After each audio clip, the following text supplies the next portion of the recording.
बिस्मिल्लाहिर्रहमानिर्रहीम। रसाला इस्लाम के मुअज़्ज़िज़ इस्लामी बहन भाइयों, अस्सलामु अलैकुम।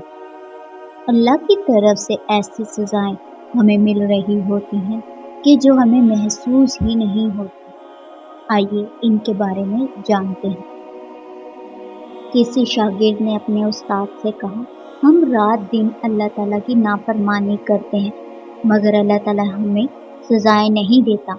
उस्ताद मोहतरम ने जवाब दिया, ऐसी बात नहीं, बल्कि अल्लाह ताला हमें कितनी सज़ाएं देता है मगर हमें इसका एहसास ही नहीं होता। अल्लाह ताला की सज़ाएं क्या होती हैं, सुनो। कसावत कल्बी, इससे बड़ी सज़ा क्या हो सकती है कि इंसान का दिल सख्त हो जाए, नेकियों का तौफीक ना मिलना। एक बड़ी सज़ा ये भी है कि तुम्हें नेकियों की तौफीक बहुत कम मिले। तिलावत कुरान से गफलत, क्या ऐसा नहीं होता कि दिन के दिन गुजर जाते हैं मगर तिलावत कुरान की तौफीक नहीं मिलती, बल्कि कुछ औकात कुरान की ये आयत सुनते हैं जिसमें अल्लाह ताला ने फरमाया कि अगर ये कुरान पहाड़ पर नाजिल होता तो अल्लाह के खौफ से रेजा रेजा हो जाता। हम ये आयत सुनते हैं मगर हमारे दिलों पर कोई असर नहीं होता। तहज्जुद से महरूमी, लंबी लंबी रातें गुजर जाती हैं मगर कभी तहज्जुद की तौफीक नहीं मिलती। नेकियों के मौसम बहार की नाकदरी, नेकियों के मौसम बहार आते और गुजर जाते हैं, जैसे रमज़ान के रोज़े, शवाल के रोज़े और ज़िलहज मुबारक अयाम वगैरह, मगर इन मौसम में इबादत करने की तौफीक नहीं मिलती। इससे बड़ी सज़ा और क्या हो सकती है।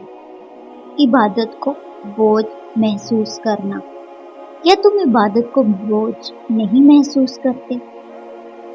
ज़िक्र इलाही से लापरवाही, या अल्लाह के ज़िक्र से तुम्हारी ज़बान खामोश नहीं रहती। नफसानी ख्वाहिशात के सामने शिकस्त, या ये नफसानी ख्वाहिशात के सामने खुद को कमज़ोर नहीं महसूस करते। दुनिया की मोहब्बत, क्या तुम माल और दौलत की बेजा हिर्स और लालच में मुब्तला नहीं हो। इससे बड़ी सज़ा और क्या हो सकती। कबीरा गुनाहों को मामूली समझना, क्या ऐसा नहीं है कि तुम बड़े बड़े गुनाहों को मामूली और हकीर समझते हो, जैसे झूठ, गीबत, चुगली, फजूल कामों में मशगूलियत।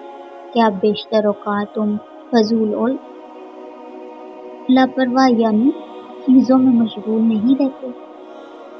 आखिरत से गफलत, क्या तुमने आखिरत को भुलाकर दुनिया को अपना सबसे बड़ा मकसद नहीं बना लिया। ये सारी महरूमियाँ और बेतौफीकी भी अल्लाह की तरफ से अजाब और सजाएं हैं, मगर तुम्हें इसका एहसास नहीं होता।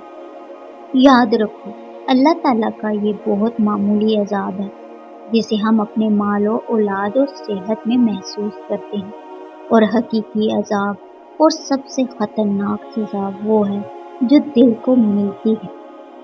इसलिए अल्लाह ताला से आफियत की दुआ मांगो और अपने गुनाहों की माफ़ी तलब करो, क्योंकि गुनाह के सबब बंदा इबादत की तौफीक से महरूम कर दिया जाता है। ए अल्लाह, आप मुझे अपना जिक्र करने, शुक्र करने और बेहतरीन तरीके पर इबादत करने की तौफीक अता फरमाएं। आमीन सुम्मा आमीन।